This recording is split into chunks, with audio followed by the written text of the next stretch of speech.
Welcome everybody to episode 9 of Creators Table Podcast, and guess what? You guys can see me this time, so congrats. Today I'm interviewing Dallas Hunter. He is the Spyctrum founder, the YouTube channel, and co-director with me and Crazy Kai, who's also another YouTuber. And he's also owner of the ArkThePenguin YouTube channel, where he goes over video games and that such, and is also a aspiring film director and writer. I have known Dallas personally for maybe not a long time, a couple of years. It's been like 4, around. Well, we've known each other for like 4 years, but we only became good friends maybe a year or two ago. Yeah, that's really nice. Yeah, so yeah, maybe we've been like good friends for 2 years, but I've probably known of you for a long time now, to be fair. Yeah, same with you. So, first off, why don't you just kind of tell us a bit? Why don't you tell the listeners a little bit about like what you do? Well, I'm pretty dumb, so I do that a lot. Okay. On my personal channel, I talk about, video games, movies. I typically try to deep dive into what makes them. I guess what separates certain pieces, whether it be films or games, from other games or films. I try not to do like the typical like let's play stuff. Just because that's just my style. And then on Spyctrum, I've been working with 6 other people, Tyler included, making, whether it be like sketch comedy. We recently, and by recently, it's been about a year, but we've started doing like kind of, I wouldn't call them like challenge videos, but they kind of are. Kind of like challenge videos. Where it's like kind of like live action stuff where we're basically given a task. Kind of, yeah, where we do that stuff. It's like kind of a new YouTube content style. Mm-hmm. Yeah, it's like the Mr. Beast Sidemen type deal where you got a group of guys given a task and they have to do that task. And so that's what I'm doing right now. See, I actually don't like, people kind of trash on that kind of style video. I like it. But I think first off, I think we just enjoy it. And second, it's one of those things that we do that is just very it's really, I feel like what people like about it is it's just what you do as the guys, like what you do with your friends, and it makes you want to do that. Well, that's kind of the main point with Spyctrum is I kind of want to bring back the glory days of YouTube, where YouTube was essentially a kind of a hangout space where you felt, I don't want to say like it's not an unhealthy connection to other YouTubers. I'm mainly speaking to, whenever you were a kid and you watched Jacksepticeye or you watched Smosh. Top of the morning to you ladies. No, sorry. Oh no, yeah, you watch them and you're like, you watch Jacksepticeye play a video game. It feels like you're playing a video game with a friend. You watch Smosh, it feels like you can, because their sketches were so simple in the beginning. I think now I mean, what Smosh is doing right now, I have a lot of respect for, but I will always have a soft spot for the original stuff that they did because it was so simple and anybody could do it. And it inspired so many kids, including myself, to make that kind of content. Yeah. And that's kind of what I'm trying to do with Spyctrum. That was the initial goal, is to bring back that simple style of YouTube content and inspire, this generation to make content that isn't super high budget or, you have 500 hours to win $500 million to like kill your parents or whatever. I don't know. Okay. Just something like that. Just something absolutely wild that nobody has the bandwidth or the budget to do. Bringing back the simple style. Yeah. I think that's why Mr. Beast is just he's kind of pushed it to the next level, because he's just willing to go to those next extremes to really find out the next huge challenge, right? And it's because he has the budget for it. I mean, the man is like too rich. Because we don't have the budget. Like, obviously, I'm sure if we had the budget, we would go crazy. Oh yeah. But But right now, because we are pretty small, we have to make do with what we have, and because of those limitations, I think that we are I would argue that we are maybe one of the most creative group style YouTube channels right now. Like, not like, obviously in terms of big, like that's not even a question because we're really small. But in terms of like hopefully up and coming, I would say we're actually pretty creative in the way that we make our content. And we have genuine fun with it. I mean, most of the time, and not saying other people don't, but I think that's just I think people appreciate authenticity. I know I do. And, For sure. I don't know. Sometimes like there's not very many bits. I mean, there's some, but you don't fake. We don't fake anything to be funny, which maybe we should. But yeah. Well, I mean, to be fair, we have some clippable moments, but I kind of agree with you. Our content is different because it's pretty much the whole duration of the video. I guess the best way I can put it is we get the ball rolling and we try our absolute hardest to make sure it never stops. Yeah. And if something clippable, if something funny happens, then we take it. Like for example, the chess video, I think might be one of our more clippable videos solely because it was so concise. Same, I would say, with the cookie video, but our most recent video, the making gingerbread houses, to me, that wasn't very clippable solely because it was just entertaining the whole way through. Yeah. Yeah. No, I agree. Well, why don't we push the topic more towards like you? So like, we can just kind of talk about early Spyctrum. So like, first, what initially made you think you would be into making films?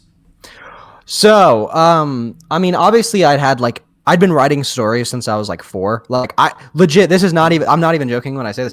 When I was like maybe 5 or 6, I had this green little notebook, which I still have, by the way. Like, I don't know, at some point on the Spyctrum podcast, I might whip it out and I can just read it.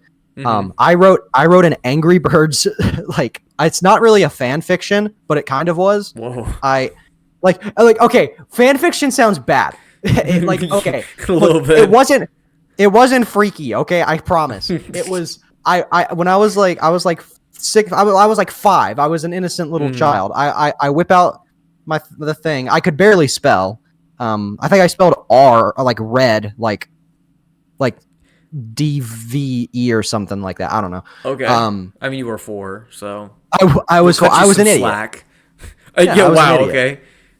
But I wrote the stories. Like, I wrote each chapter. And from there, my love of story evolved into me writing stuff on this crappy old laptop that I would take with me, because my mom was a dance teacher, and so basically she would take me to her classes sometimes, and to keep myself occupied I would take my laptop and I would just write these like novels, pretty much.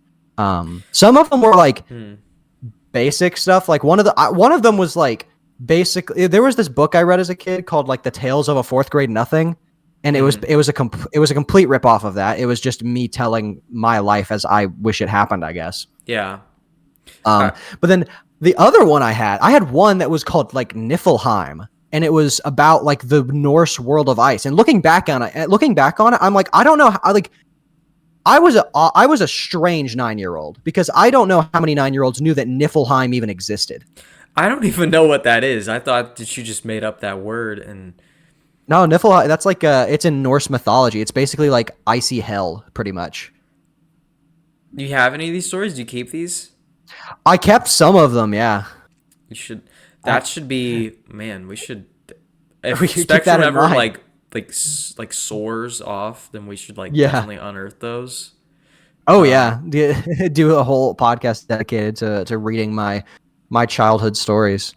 So it's not necessarily okay. So you've been a big storyteller for a long time. So then, what was the part that was like, I need to do visual storytelling and not just writing books?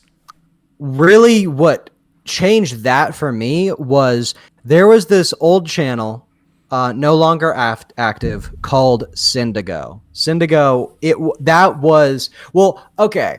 There were two things. One of them is like more general. Like I'm pretty sure almost everybody watched this YouTuber, Stampy Longnose. Everybody watched him. Everybody loved him. Basically raised an entire generation.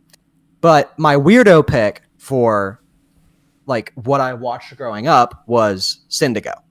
Syndigo was my first foray into the group content style, where it was basically initially it was two guys, Ryan McGee and Daniel Kyer, that were they were making videos that, like, man, I gotta show you some of them. They were so funny, but they were so out there. They were so weird. I had never seen anything like it.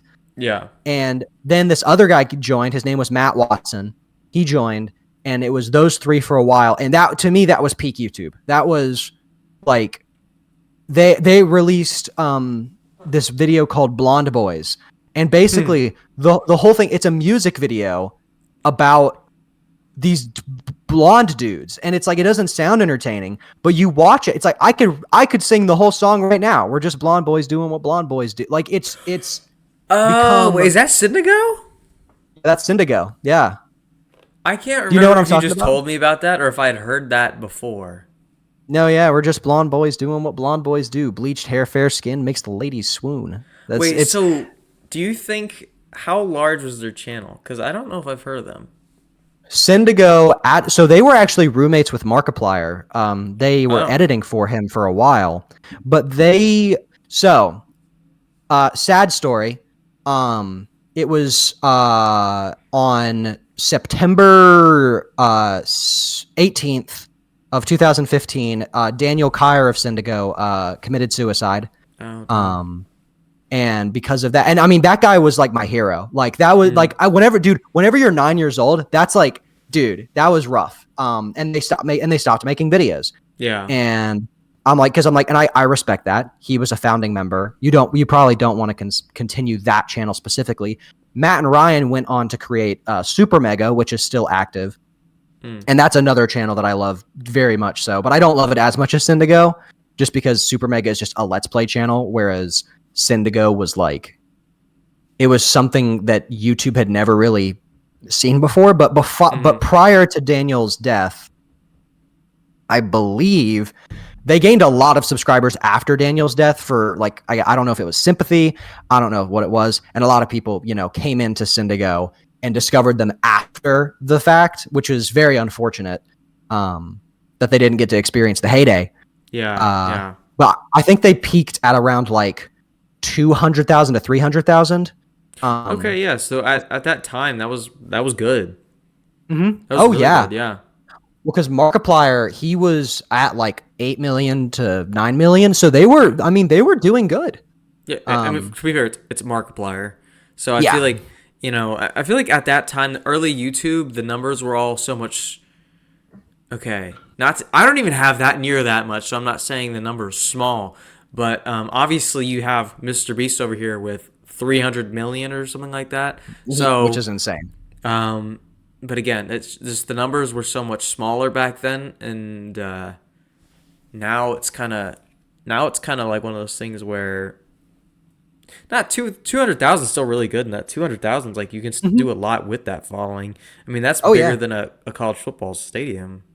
I mean, they had enough money from their videos to move out to LA, which, I mean, so yeah, because I remember they were originally from South Carolina, but then they moved out to LA. Funny story about Syndigo. This is actually something that I've been thinking about talking to you about doing.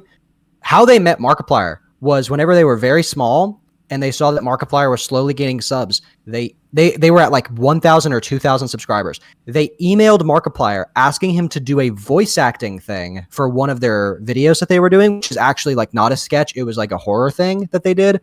I forget what it was called, and I hate myself for forgetting what it's called. Because it was a really cool thing back in the day. But they just emailed him and they were like, hey, can you do this thing? And he was like, yeah, sure. He did it. He really enjoyed working with them.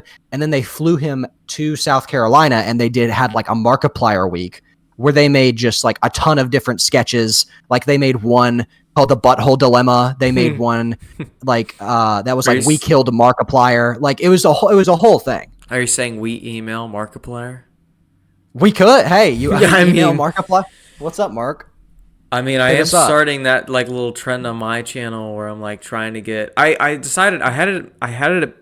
So if you follow my other stuff and you're not just following the podcast, you know I've been uploading video. I started a thing where I was trying to get McKenna Grace to be on my podcast because again, I'm trying to get anybody. But I was like, I wonder if there were any big fish who would want to be in the podcast. So I was like, you know, what if I started? I think I'm gonna change it to where it's like tag somebody famous, and we'll just see if they want to, you know, we'll see. See who you guys would want to see in my podcast, really. But that's besides the point. That would be cool for sure. I kind of want to wrangle the conversation back in though. So basically, you were kind of saying that this was the that this you were inspired by other YouTubers, and it was YouTube where you first kind of got that discovered visual storytelling. Yeah, and I think with Syndigo specifically, it was the first because, like, you know, I had seen movies. Like, I think at that time, my favorite movie was like the Angry Birds movie because I was an idiot. Oh man! But like Syndigo was the first time that I was like, you can do quite literally anything with this. Like, there is no constraints. Like, there is not a single thing that there's not a single place stories can't tell you, and especially through visual storytelling, because, you know, it's one thing to write out, you know, like, oh, the character Jonathan is feeling sad. It's another thing to exercise your creativity visually and try to convey that exact emotion through action and through visual storytelling. How can you convey that Jonathan is sad without a narrator being like, Jonathan was very depressed? Like, it's because that's not creative. That's not good story. That's not good visual story. And not just Jonathan looking at the camera and going, ooh. You know? No, yeah. Find a way to make it interesting. And that was what Syndigo did. They constantly kept you on your toes. They constantly had you guessing as to what they were going to do next. Because they were many things. Predictable was not one of those things. Yeah. Okay, I got you. Yeah, so yeah, definitely. So then what would you say was your I know personally what your first short film that you've written was. Did you want to share about that? So that was the first. So fun story. So that is the first short film I've ever actually like gotten into production. The first short film I ever wrote was actually for a college course. I think I did tell you about this, but it's not the one that you're thinking of. Probably not. So the story that I wrote was called The Little Triangle. And basically the story is it was a Christian college. And so what they had us do was they were like, express your worldview and your beliefs through a piece of art, whether it be music, a painting, I don't know, pottery. I don't know who was doing that, but I did a screenplay, and I wrote a screenplay called The Little Triangle, and basically it was a retelling of The Good Samaritan. However, I applied the modern conflict between, and I'm not expressing any political opinion to anybody watching.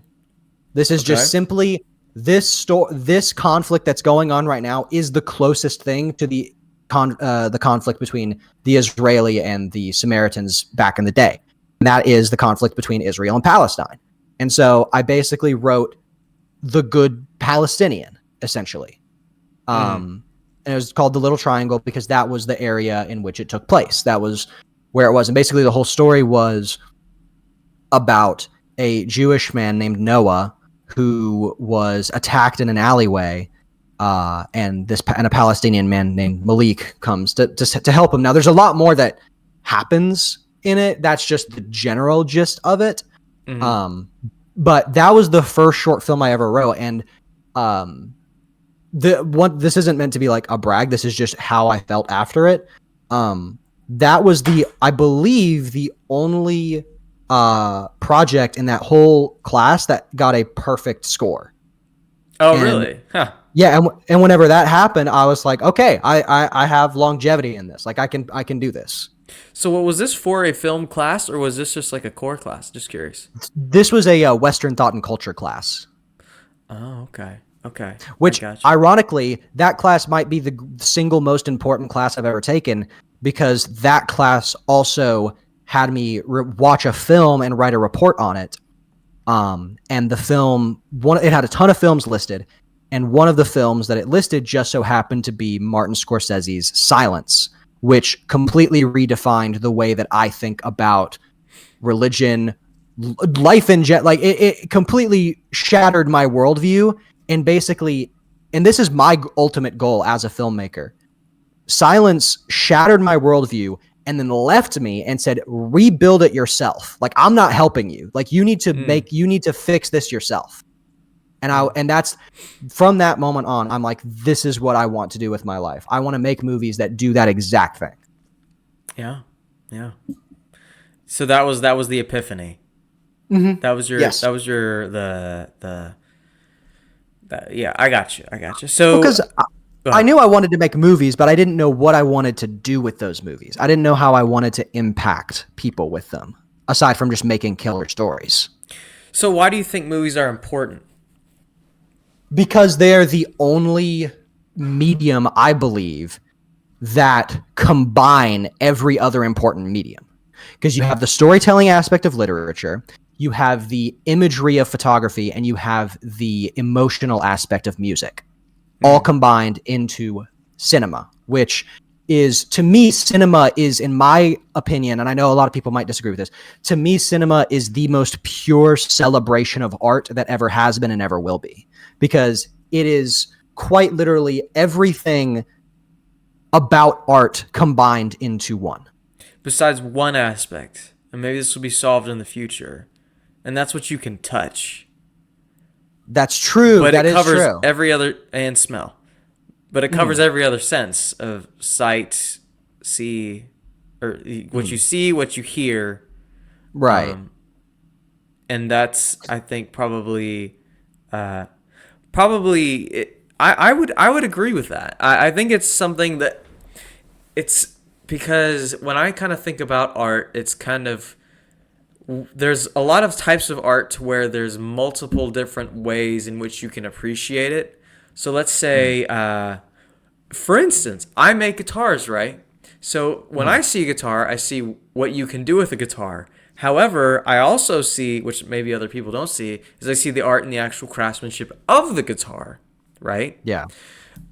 Or maybe, but now with a painting, you might would just look at the painting and you would appreciate the design onto the painting, onto the canvas. You're not probably going to look at the canvas, before it was painted and be like, this is art. Because it is art to a certain extent. And to an extent, and maybe not deemed, well, I can't. I guess not traditional art, but it is still artistic because it came from somebody's mind. It was still a form of creative expression. Fair. It's just you don't necessarily think of them in the same thought, I guess. When you look at it, your initial thing that you appreciate is the design on the canvas. And so that with film, kind of like what you're saying, is it's the storytelling aspect, it's the visual aspect, which I feel like we're really starting to explore even more now when we're getting a lot more of these like that was like a big thing with Avatar, right? Like Avatar is one of those movies, like when you think about the highest grossing films, Avatar is not one that I think about. Well, yeah, because it was very forgettable, other than the fact that it was basically, other than the Polar Express, I believe it was one of the first big movies to ever be entirely, like, not animated, but like CG. And it's flawless. Like it blows movies out of the water in terms of quality of like CG animation. Yeah, right. But the issue is with Avatar is it looks amazing, the music is decent, but the story is very rudimentary, and that's kind of like with film. Here's the best way I can say it. With art, it's either good or it's bad. It's almost entirely up to the visual. It's almost entirely up to the visual element. With music, it's does it sound good? Do you like the way that it sounds? Do you like the way it makes you feel? With story, it's does it flow? Is the writer making it clear what is happening? Mm-hmm. With film, it's all three. And if you mess up one of those, then you may not have a great movie. Yeah. Yeah. No. I mean, there will be reasons why somebody might go check it out, right? It's kind of like when people make a film about a certain actor or a certain singer or a certain character in society. Like people are going to go see it because they're like there's a new Bob Dylan movie out, right? I haven't seen it, so I can't say anything about it. But people are going to be like, I like Bob Dylan, you know? Mm-hmm. And they might be like, oh, I want to go see that because it's Bob Dylan. And they kind of get credit for that movie being good just because it's Bob Dylan. But other parts of the story might not be great. Like how they kind of portray the movie might not be executed well, right? Well, one of my favorite movies that I wish was better is The Green Mile. The Green Mile has one of the greatest soundtracks I've ever listened to.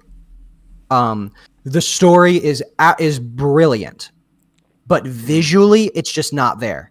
Because what was so upsetting about it is this was Frank Darabont's second film after The Shawshank Redemption, which is one of my favorite movies of all time. It's a good movie, yeah. And and what's brilliant about that movie is Frank Darabont found a way to make a gray and brown prison beautiful, which is unheard of. It has incredible storytelling, brilliant visuals, and an incredible soundtrack, which Thomas Newman did the soundtrack for both Shawshank and Green Mile. But the visual aspect of Green Mile diminishes it to a point to where it could have been in like my top 10 favorite movies of all time to now it's barely cracking the top like 20. Just because visually it left me wanting so much more and it kind of took me out of the immersion, if that makes sense. Yeah. Yeah, of course. I mean, like if you've cheesy effects or whatever in your movie, to an extent, like if it doesn't feel like you're kind of professional with what you're trying to accomplish, then it might take away the immersiveness for sure. Why don't we push along the conversation then to tell me about the early startings of Spyctrum. Oh yeah. So that's an old story. So my YouTube journey began when I was 8, I believe. I was watching Stampy and I was like, I want to do this. And so I got this like little recording box that I actually still have. I hooked it up to my Xbox 360 and I just started making Minecraft videos. And the channel name was Blue Eyed Stampy TV. That was my name. Oh, it was like literally off of Stampy. Yeah, Blue Eyed Stampy TV. Because I have blue eyes. I liked Stampy at the time and TV because there was another YouTuber I was watching at the time called like Ethan Gamer TV. He was some like British kid that played Roblox. I didn't like him very much, but I was like, I thought the TV sounded cool, so I'm like, all right, let's do it. Wait, so I imagine if Stampy had like came through and like copyrighted you. If he sued an 8-year-old. Yeah, like for real, like he's like, that's my name. You can't use that, That would have been fun. That would have been funny. No, yeah, I would have taken it, but yeah. I started doing that, and then during that time. I was working. I wasn't. I say working. I was like 8 or 9, so I kept making the Minecraft videos. I had a friend. His name was Ben. I collaborated with him on those videos, and then a little bit later, I worked with Isaac and Kai on this little thing that's still up on Spyctrum. It's almost 10 this year. It'll be 10 years old. It's this video called Hilarious on the Loose, which basically what we did was we got on the iMovie trailer and we just made a thing, and that was the first time we worked together. Fast forward to August of 2018. I was trying to revamp my channel, and I originally wanted it to be a Nerf channel, because I don't know, I was just into that at the time. And so we had this video that we filmed called The Last Cookie, and it was basically this video where so many good videos.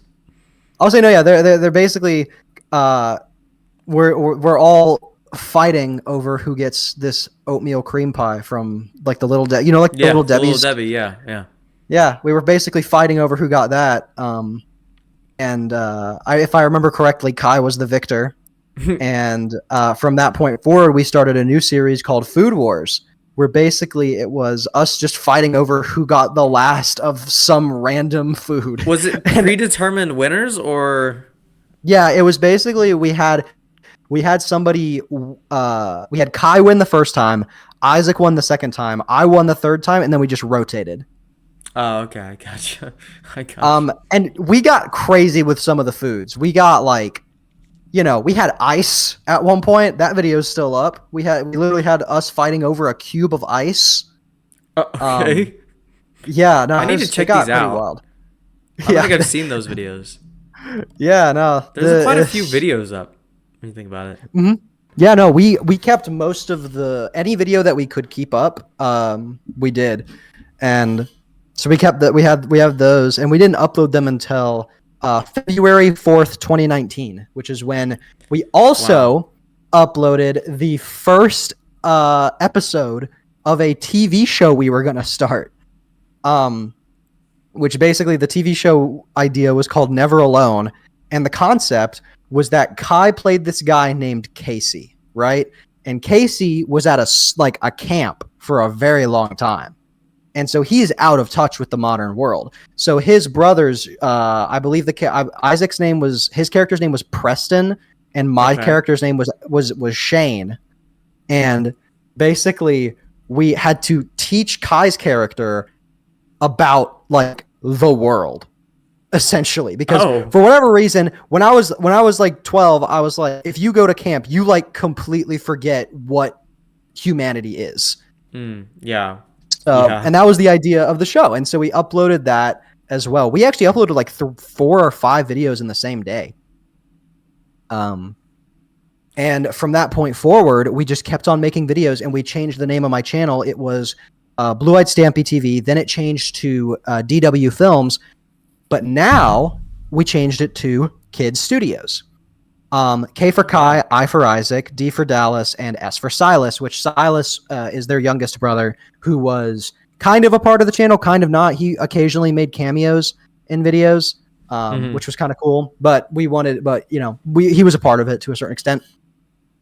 And so we just kept making videos, and we eventually evolved into sketch comedy. We left Nerf, and we started, and I think the first sketch comedy video we ever did was Evil Simon Says. And we had some crazy stuff.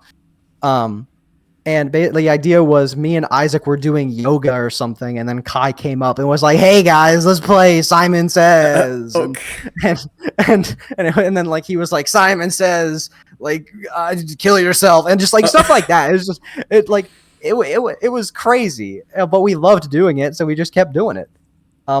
They were terrible videos in retrospect, but we loved them. Like we would watch them every single day. And then like it evolved into like more mainstream stuff. Like we did a series where it was basically like parodies of like superheroes in video games and stuff like that.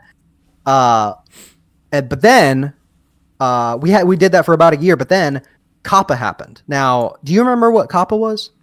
No. Well, Kappa was back in 2020. Actually, it was like more like late 2019. Basically, that was whenever YouTube got sued by the FDA for basically sending targeted ads to minors, which they were not allowed to do. They were data mining kids, and they couldn't do that. So basically what the punishment was is YouTube had to pay a fine of, I think it was somewhere in the millions. It was like $7 million, something like that, which is like basically a slap on the wrist. Yeah. For YouTube, but basically who was making bank.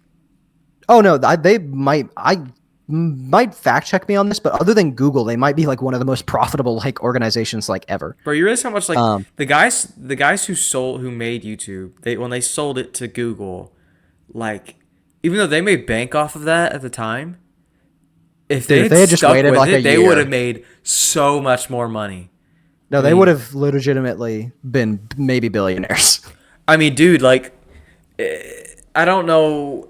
I mean, they would have been, YouTube would have been its own big dog alongside like Google, these companies, and not. Like, it would be functional on its own.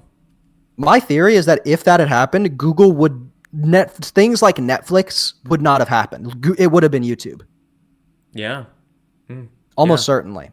I think YouTube TV would have taken off. But no, yeah, COPPA happened, and basically the response was YouTube had to basically make it so if you were under the age of 13, you couldn't be in videos.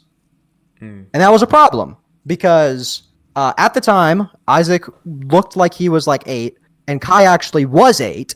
So we basically had to rebrand ourselves, and also we had a colorful logo. It was called Kids Studios, and so we were like, all right, we got to rebrand ourselves. Kids was in the name, so right. And so what we did was me, Isaac, and Kai had a brainstorming session about what to name ourselves. Initially, fun fact, the name of Spyctrum was supposed to be Drymenta. That was supposed to be the original name with Drymenta? Yeah, because it was basically dry was 3 in German, and it was meant to be magenta because the idea of colors was always there. Kai was, even in Kids Studios, Kai was red, I was blue, Isaac was black. That was his color originally in Kids Studios, but then he became purple. Okay. And then that's whenever we got the idea for the tri-colors. What 3 colors do those make? Magenta. 3 magenta. There you go. Yeah. But then we were like, that sounds stupid. Like that's like that sounds like legitimately awful. And so we thought of Spyctrum. And we added the Y, which is fun. This will probably explain a lot for you as to why we use the Y, other than to make sure it's the first thing that pops up. It is actually an homage to Syndigo, because Syndigo was spelt CyndAgo.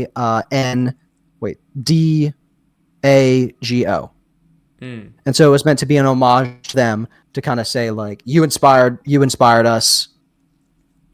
There you go. And from that point forward, we got the sketch comedy style that we're still doing. And then you joined, and then that was whenever we started doing like non-sketch comedy, and we started doing the live action stuff, the unscripted stuff that we still love doing to this day. And obviously, we still have sketches, we just don't do them nearly as much.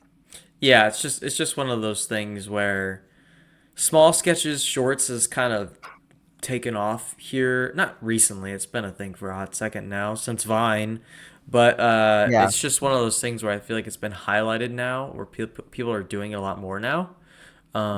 Again, and so I think it's just people I think people consume that more than they do the full-length videos, which I think the full-length videos are still awesome, but it can be easier to do the shorts. But yeah, that's kind of that. There's a Spyctrum's like its own little. It'd be really cool if Syndigo and like some of those original guys like ever saw this and I hope so. Reached out, That they would be. I could email them like what they did with Markiplier. You should email them and like just see. Is their channel still up or?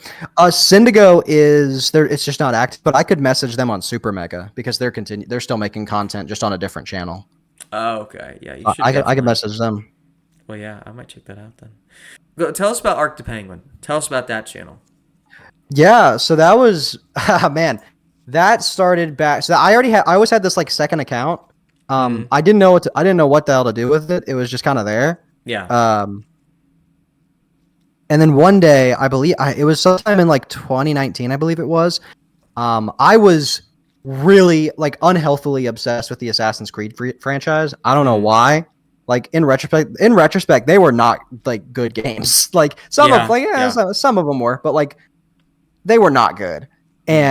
But I was obsessed with them, and I was like, I wanted to do Let's Play videos because at that time I was super into like Markiplier, Jacksepticeye, PewDiePie. That was like, I was kind of on my YouTube nostalgia kick there where I was kind of watching all of them. And this was back when I was like 12 or 13. Yeah. And so I was watching all of them and I was like, I want to do Let's Play stuff. And so I made it. Yeah. So I made my channel. It was originally called ArkGDH. But then I changed it to ArkThePenguin because GDH originally stood for Geometry Dash Hunter. Hunter obviously being my name. And then GD was for Geometry Dash. And I was like, I didn't want to just do Geometry Dash. Funny how that kind of came full circle. How I was like, I changed my name so I didn't do Geometry Dash, and now here we are. But I did a Assassin's Creed 3 Let's Play, which only got 5 episodes. I didn't even get past the intro of the game. So that happened. Wow, all right. Yeah, I got 5 episodes in, and then I just started I played the most random things. Like I would play, I had these Xbox friends I would play Apex Legends with. I'd play Minecraft with them. I had this series called ArkCraft, which was basically Minecraft, but with me and my friend Sam. Dude, even rewatching it, some of those videos they're still hella funny. I'm gonna go back and watch some of those because I haven't. It's kind of like a walk down memory lane just thinking about it. I didn't watch the Bus Boys video either. We'll save that for another time. Yeah, that's a channel we need to revive. Me and Christian have talked about reviving, but with ArkThePenguin, it kind of started off like that, where I was just making Let's Play videos, and then I watched this YouTuber called the Aura Guardian, who basically did these kind of like discussion style videos about Pokemon. And I was like, I want to try that. And so I made a video called how do you build your Pokemon team? That was the video. Yeah. And it at the time it was my most viewed video. It was my second most viewed, because my most viewed video was a video where I played my character Benny B. Benson playing Mario Odyssey on 4th of July. I don't know why that video did so well, but it did. At the time that was like, videos do randomly well at times. It's no explanation sometimes. Well, yeah, and it's like not even a great video. It's just me in a New York accent, like playing Mario Odyssey, making like mildly racist jokes the whole time. I was like, okay, sure. Okay, trying not to get canceled, but also trying to be a little bit edgy. Well, that's the thing. At the time, I was like, I wanted to be edgy, but I also didn't want to get in trouble. So I was like, I can be like go on the cusp of being offensive. Yeah. But and it just didn't work as well as I thought it did. At the time, I thought it was hilarious, but in retrospect, I was like, nah. So ArkThePenguin is kind of like your separate baby, and then Spyctrum is like its own giant thing. Yeah. It's like a group project, which really I think you're still at the heart and soul of it. I certainly founded it. Like it was my idea, and I went to Isaac and Kai. Kai was way more interested in it because he went on to start Crazy Kai, which has blown up. I gotta have Crazy Kai on next, man. I'll say no, yeah, it's blown up for him. It's crazy, crazy. That's no, yeah, but yeah, with ArkThePenguin, that was just kind of like a side thing that I was just like kind of doing for fun, and then I started talking about other games. Like I made a video about this indie game called Hue, and then the whole video game thing started, where I just kind of review them or talk about things about video games, and then I made a video where I ranked the main levels in every Geometry Dash, like in all the Geometry Dash games, and for some reason that video got like 16K in a week. And so I was like, okay, sure. Why not? We'll do that. But then like an idiot, like an absolute idiot. And it's still, I hate that I did this to this day. That video blew up for me. And I could have continued to ride the wave. And I guarantee I would have been much bigger than I am now if I had continued to ride that wave. But like an idiot, I was like, I don't want to be locked into just Geometry Dash. So I made a Zelda video, and it did better than all my other videos. But like Kai made a good point. My Zelda video got like 700 views in a week. And he was like, 700 is not comparable to 16,000. No. Like it's not comparable. You need to keep doing these Geometry Dash videos. You need to be pumping them out. Well, say my newest one got 3K in a week, and I'm like, all right, well, I guess this is what I'm doing now. Like, it's funny how I initially changed my name to stay away from Geometry Dash, and now that's what's working for me. I think you got to just make sure you balance happiness. Like for me, like that's kind of how it was. Like when I started uploading the TikToks and the shorts, and it was like, sure, it wasn't necessarily what I wanted to be doing, but I was like, if I can find a way where I pick something that is small enough to where I can grab people's attention and then want to learn more about what I do and grow and do that while also explore other outlets and try to grow those at the same time. So I'm not growing at a snail's pace, but I'm also doing what I want to do. So maybe you do that, and I think I enjoy Geometry Dash. Of course, yeah. And so it's like, hey, I'm happy. It's not my favorite thing in the world. Like, of course, I would have loved for my Zelda video to blow up, or the video I made on Christopher Nolan's Dunkirk. Like, I would have loved for those videos to blow up. But I'm happy at least that it wasn't like some other video that blew up for a game that I just didn't care about. Yeah, yeah. Well, we're kind of reaching the end here. So is there something is there a piece of advice you would give somebody in a similar situation? I would honestly say from your situation, it's the small YouTuber. It's the aspiring YouTuber. So what is that a bit of advice you would give somebody? I mean, I've been in the game for 10 years. I've never had a channel that hit 1K. It's just been like kind of a journey to figure out what works for me. A lot of the time, I just so happen to be, I don't have the best luck. So a lot of the time I either choose something that's wrong or I do something that's right, but I just so happen to upload it on the wrong day.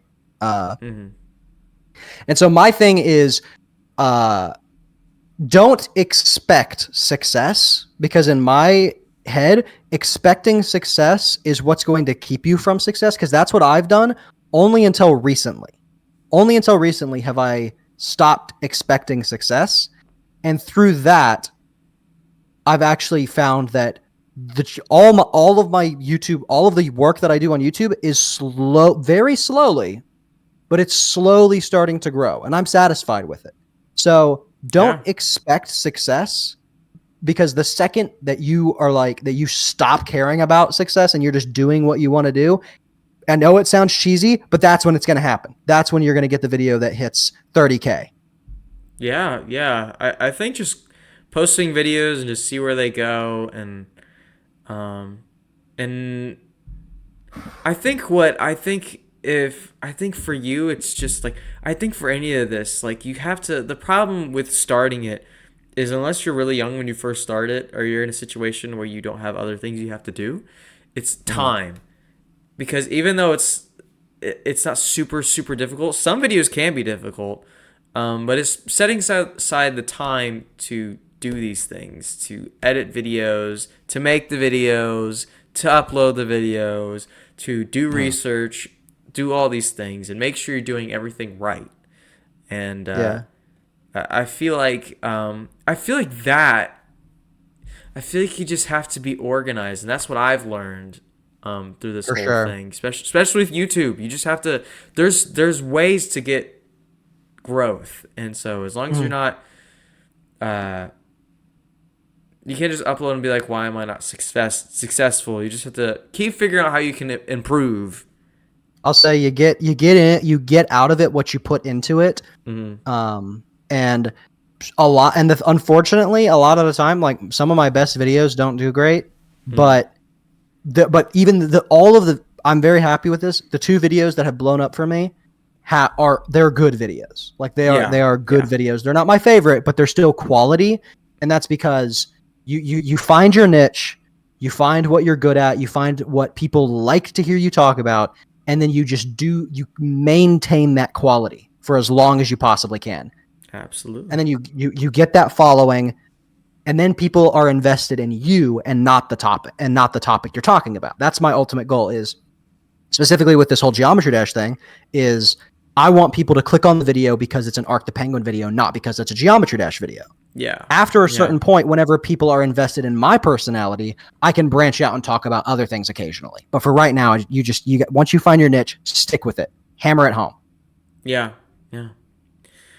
Well, thank you guys for listening. This has been a great interview, and if you're wanting to check out Dallas's stuff, the description, there'll be links in the bio, and there'll be all sorts of stuff you can check out, whether it be the ArkThePenguin, the Spyctrum channel that I'm also a part of, or just whatever links he wants to give me to share. But thank you for being on, and thank you all for listening, and I wish you all a great day, and bye.